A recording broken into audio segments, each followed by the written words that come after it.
Hello mga idol, may higanting kalabasa po si ate rito, lulutuin po niya. Nilagay po niya sa kawali na may mantika.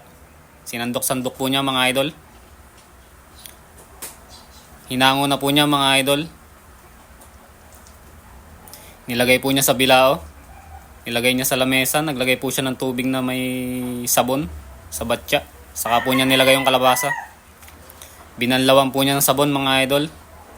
Nilagay niya sa bilao. Saka po niya hinati. Binalatan na po ni ate kalabasa, sa kanya tinagataga. Ba ate, mag-ingat ka, baka matagi daliri mo dyan. Nilagay po niya sa bilao. Kumuha po na itlog si ate, nilagay niya sa mangkok. Nilagay po niya sa kawali. Iprito yata ni ate yung itlog.